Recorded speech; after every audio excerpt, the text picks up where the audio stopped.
get ready for real time, prime time, big time, show time. It's edible honesty time. And in the meantime, get ready for your favorite partner in crime, your host, one of the greatest talkers of all time, the king of edible honesty, the eighth wonder of the world, Andrew the Giant.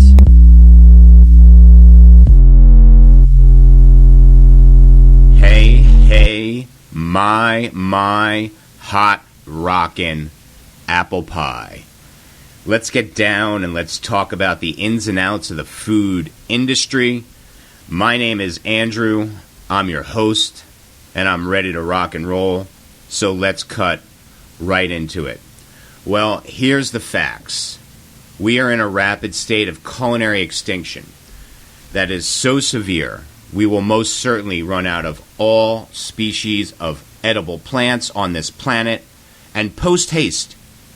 Ergo, our mission must be to immediately rescue all remaining 20,000 of our edible, endangered plant friends from certain extinction. Because, and this is the key, diversity amongst our edible plants is a precious resource that we have almost completely depleted.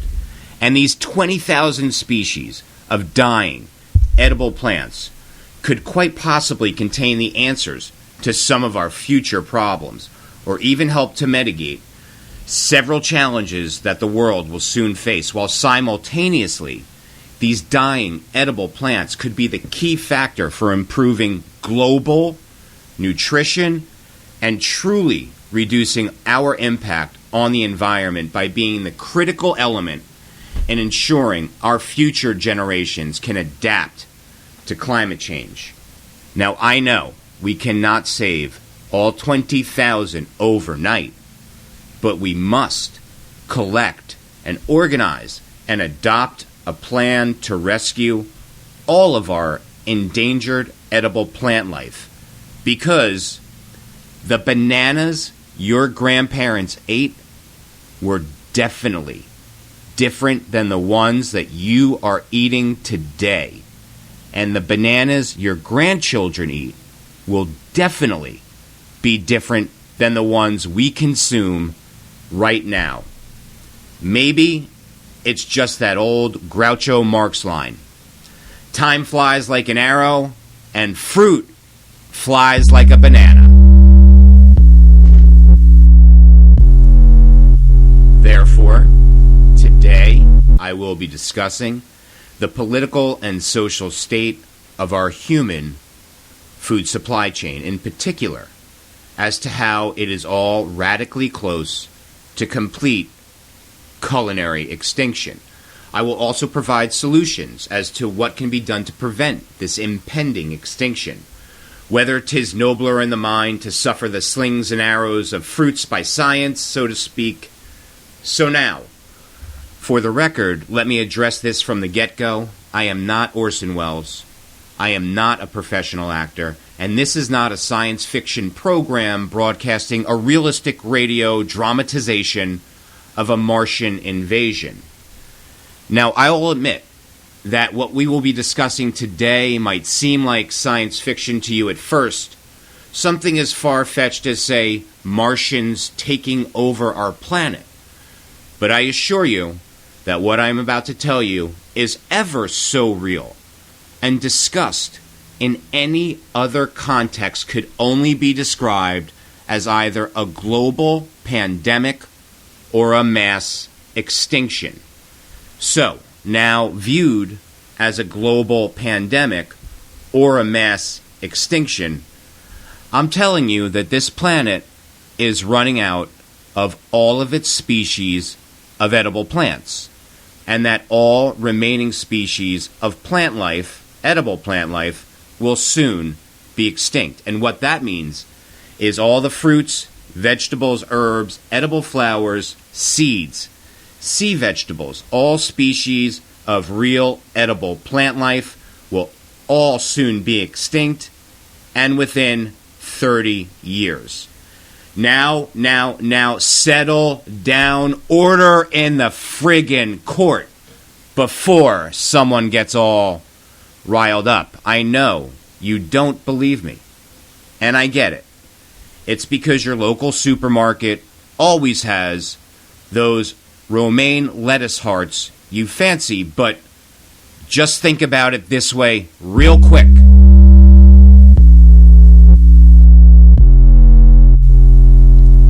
Just close your eyes and think about how quickly all life for the 20,000 remaining species of edible plants can end.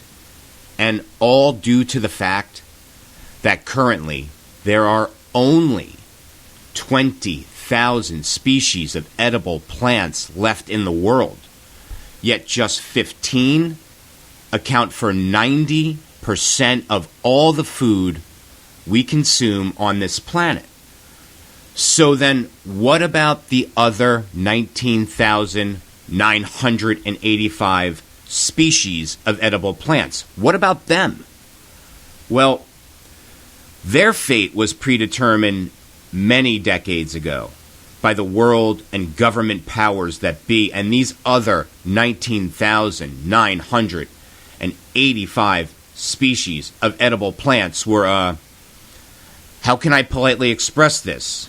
They were just simply delisted or forced into an early retirement or brutally executed. It all depends on which book you read.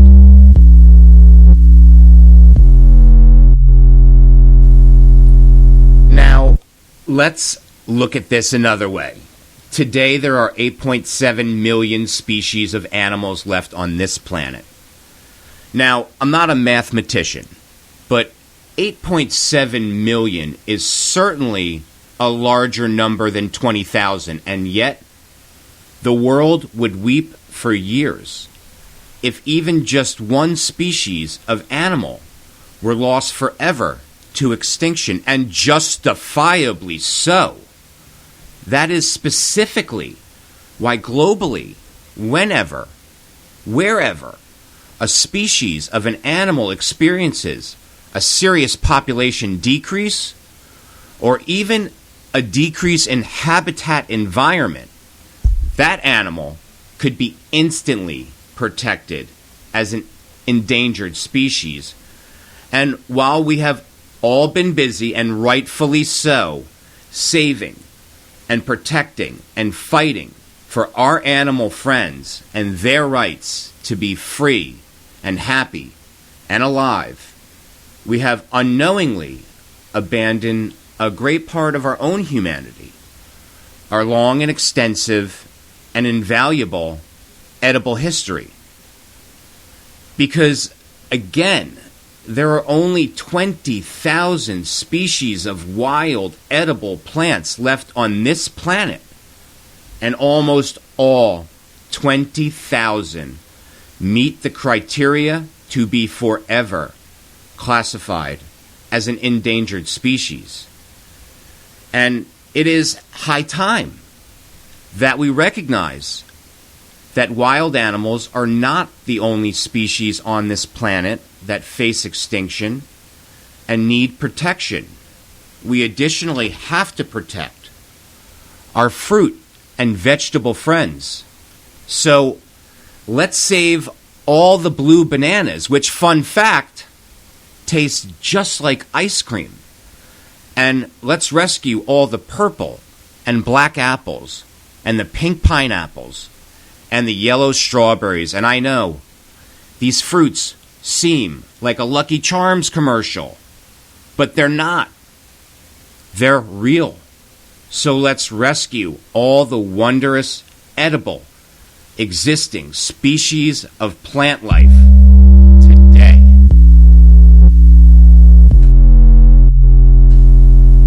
And in doing so, we can preserve our humanity while there is still time, and more importantly, protect our remaining edible resources, because our future, our humanity, our ecology depends on it. And here is a quick example. In 1903, seed catalogs offered to American farmers a choice of 307 varieties of sweet corn. Today, just 12. So, whatever happened to the other 295 varieties of sweet corn? Am I the crazy one? Does anyone else want to know what happened to the other 295 varieties of sweet corn?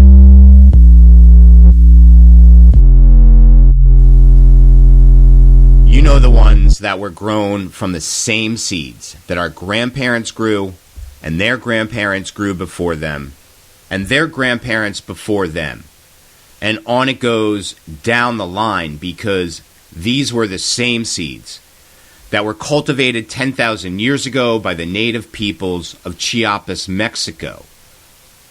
Well, the glory days of living the sweet corn life and living field to pot are long gone, because in reality, real corn, or the missing 295 varietals that were, say, forced into an early retirement, were all old cultivars that were grown and maintained by gardeners and farmers, particularly in isolated or ethnic communities for multiple generations.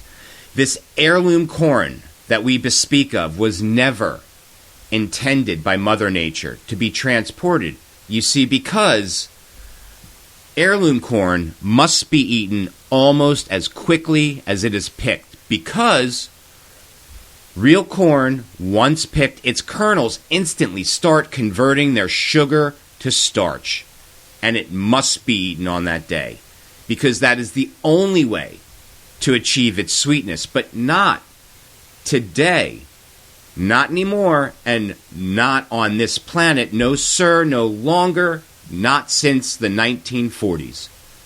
Because today, sweet corn is bred in a laboratory to dramatically delay this conversion of sugar to starch, and even retain extra sweetness for an abnormally long stretch of time, and survive and even thrive in shipping and storing.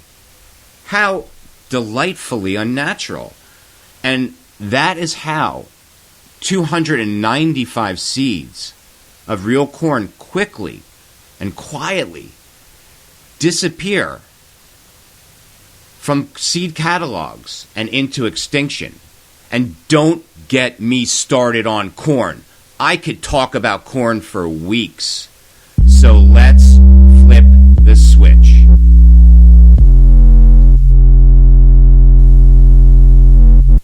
Now say, for example, that 295 species of bees all suddenly disappeared from the planet. Would you be concerned, or would you just say, who cares? They're just bees. At least we have an endless supply of honey.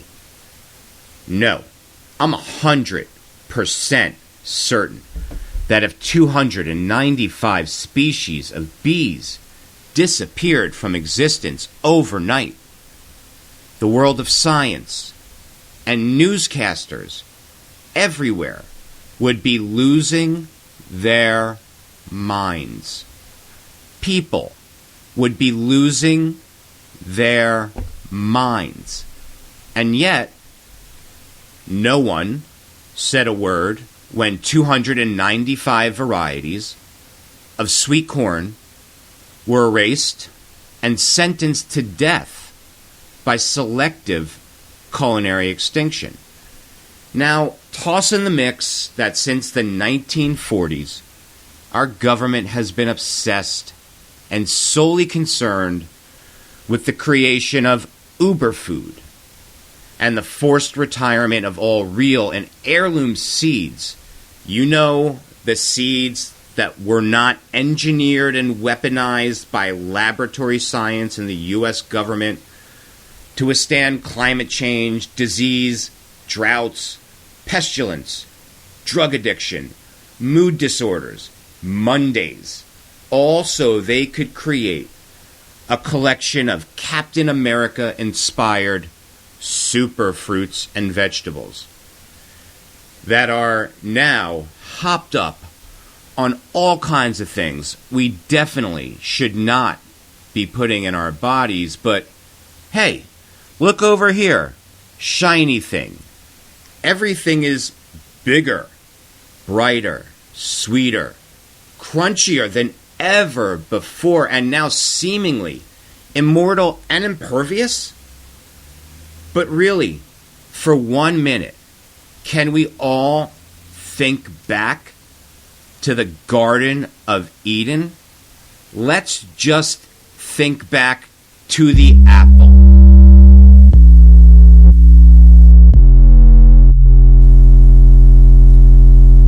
So, today, 10 of the 7,500 varieties of apples account for the entire world's production. And for those of us keeping score, 6,500 varieties of the 7,500 varieties of apples are already extinct. So now we're down to just 1,000. And out of those, really, only 20 are in circulation. But the fate of the apple varieties is not an uncommon tale. In truth, it is the norm. Why, in just the last century, nearly 80% of all agricultural crops grown around the world have just simply disappeared. Just like Jimmy Hoffa disappeared. And through that process of determining which apple or which tomato or which onion or which cantaloupe disappears and which remain, many future solutions and traits genetically embedded inside those now extinct varieties of apples and tomatoes and onions and cantaloupes are now, they're gone. And in reality, they could have possessed quite valuable genes for disease resistance, heat tolerance, or curing cancer, or even the coronavirus. But no longer will you have to worry about variety or even reality, because the U.S. government has a fleet of Captain America super soldier fruit and vegetables for you to enjoy.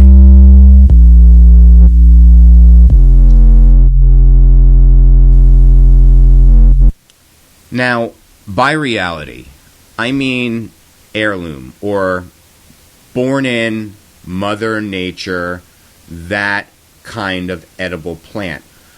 All the world's beautiful fruits and vegetables, all the world's powerful seeds and grains, and all the world's medicinal herbs and edible flowers, and of course all the world's life-affirming sea vegetables, or phrased another way, basically the remaining 20,000 species of edible plant life. So now, allow me to posit a question.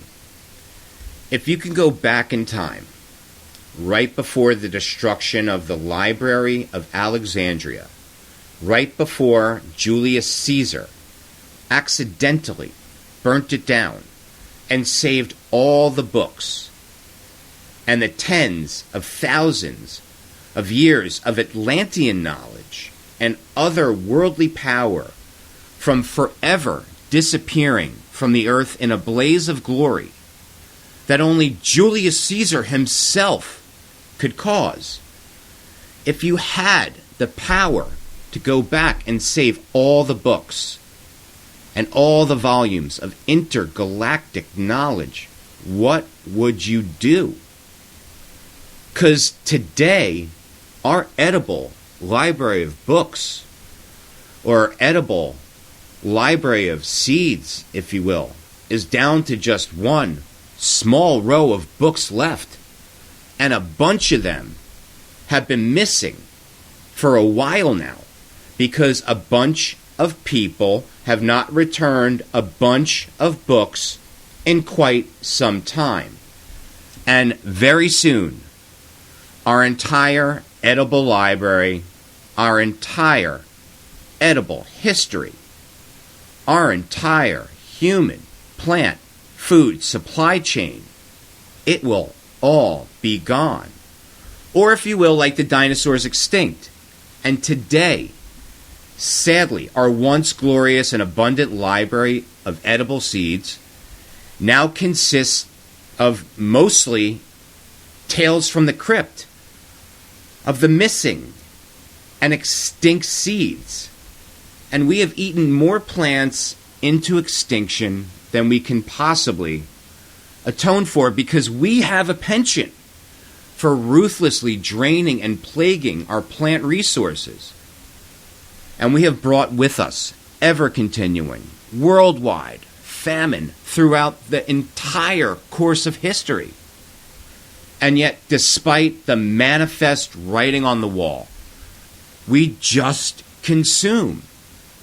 So now, close your eyes again and imagine and think about the world of culinary options rapidly dwindling one species at a time until there are no more avocados, no more potatoes, no more strawberries, no more grapes, no more honey, no more chocolate, no more coffee, no more peanuts, no more soybeans, and definitely no more bananas. Nothing. Not a single edible plant species left to eat. And there we are, standing, half naked, trapped between the intersection of humanity and complete starvation. And here we are now, barely dressed for the occasion, just waiting to die of this impending starvation because that is how life ends during a complete culinary extinction. Now, imagine this for a moment, if you will. The entire edible plant human food supply chain wiped out of existence, just like the dinosaurs. Now, I guess the first question you'll probably have is, well, is this a realistic proposition? Have we ever experienced a complete culinary extinction at any time in human history before? Like, say, during the Ice Ages, for example. Well, the short answer is no. No, we have never in history have we ever wiped out the entire human food chain supply. Not even during the Ice Ages did mankind wipe out their entire food chain supply. But the better answer is, for the first time in human history, we are wiping out the entire human plant-based food supply chain, and we are close to kaput. Everything below the waist is kaput. Lily von Stupp. How close are we? Well, let's put it like this. If I had to give it a physical address, I would say the human food supply chain is currently located somewhere around the corner of humanity and complete starvation. So now, imagine that you just ate the very last avocado on the planet.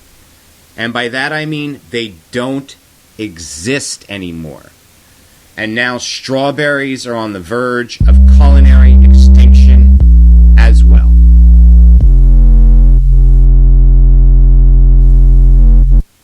Now I know you don't believe it could happen. But again, there are only 15 crop plants that constitute and provide 90% of the world's food, energy, and intake. And 3 of them are screamingly obvious, with just rice, corn, and wheat accounting for 66%. Dramatic pause of the planet's intake alone.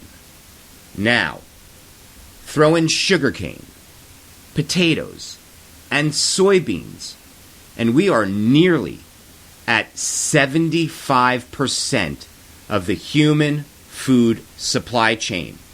And we are only at 6 crops. Next, throw in tomatoes and bananas, and we are topping off at nearly 80% of the world's human food supply chain. And we're at 8 crops. Think about that for just a second. Now think about just one of these 15 crops that literally comprise 90% of all the food calories on this planet disappearing, and I mean forever, and falling victim to culinary extinction. You don't think it could happen? Well, let's just say it already did during the 1950s to the banana.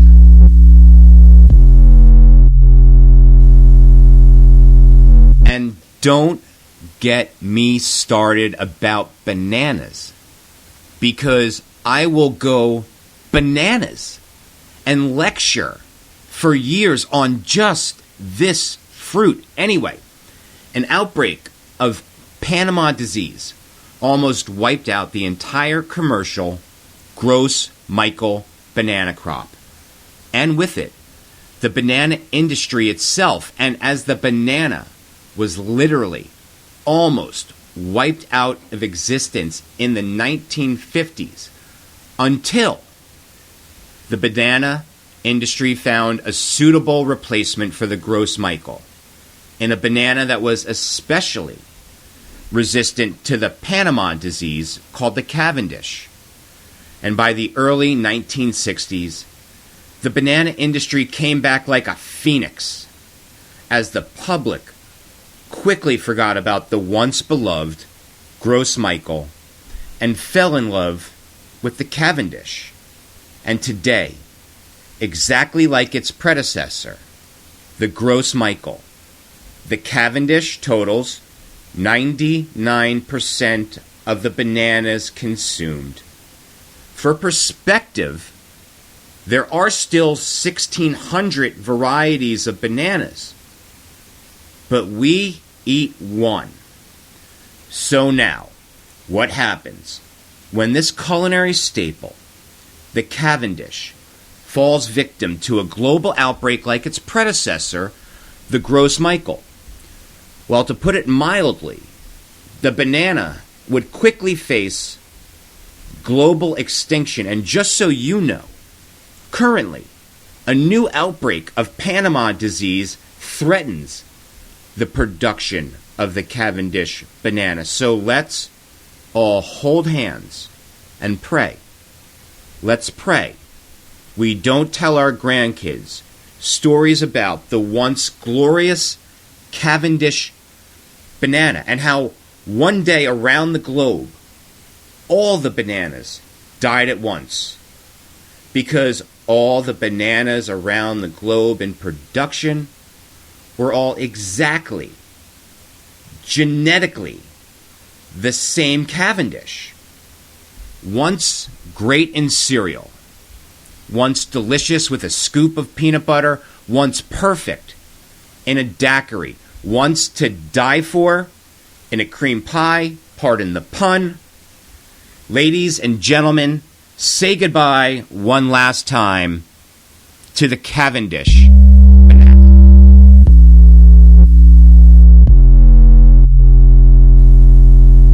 Now, what's the solution? How do we save the banana industry and the potato industry and the corn industry and the rice industry from not repeating the same fate and bottoming out and becoming the next victim of culinary extinction? Well, to save and ensure the future of the banana industry, for example, we still have 1,600 other known varieties of bananas. So in theory, there really is a global in case of emergency button in place. Because in the banana plant alone, we still have 1,600 enormous possibilities.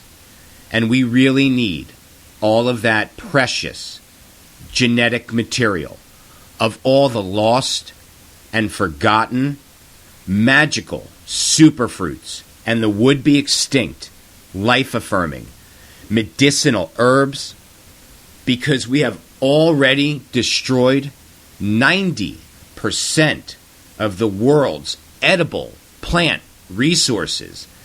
And most of that really just happened over the last 100 years as the earth shifted away from local food production and local crops. And in the process, we have nearly burnt to the ground this planet's only edible library. And once you start burning a book or two, why not burn it all down? Right? So watch out. You might get what you're after. Boom, baby. Strange, but not a stranger. I'm an ordinary guy burning down the house. Plus, it only took 10,000 years to build our edible library. So, and we have almost burnt our entire edible library to the ground. The same as we did the Great Library of Alexandria.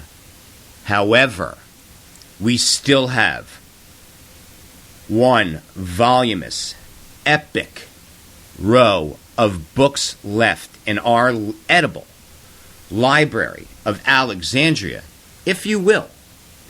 And we also have maybe, possibly, conceivably, thousands of other edible, exciting plant possibilities. Think of them like lost volumes and undiscovered works of greatness.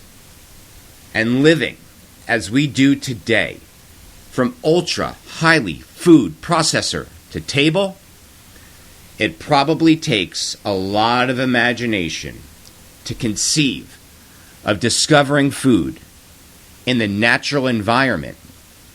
And yet, there it is, just hiding in plain sight. So, let's rediscover it all, and very quickly. Because if we do not act now and rescue every single one of the remaining endangered plants, then we are sorely going to miss our edible library, our once glorious edible history. So, let's all travel to the Amazon, shall we? And introduce the world to the ice cream bean. Does that sound like edible torture? Well, it shouldn't, because the ice cream bean tastes and feels just like cotton candy. And there is so much more edible pleasure to be discovered around the globe. Why, even in your own local neighborhood, thousands of years of edible history are waiting to be uncovered. And so many edible wrongs that can finally be righted, especially when perhaps 30 years from now, if we have not reversed course, then all the plant-based food we consume will at that time be 100% entirely synthetic.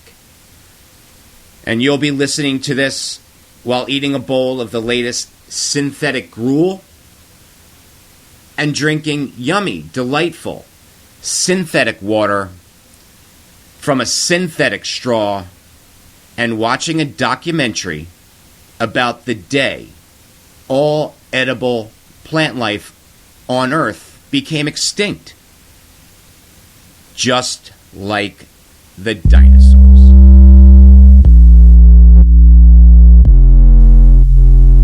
So that's it. That's a wrap on this episode of Culinary Extinction. Join me for the next episode when we discuss the global obesity crisis and try to answer the question of whether the proverbial plates have been stacked against us. My name is Andrew. I'm your host. It has been a pleasure. I hope you tune in next time for more edible honesty.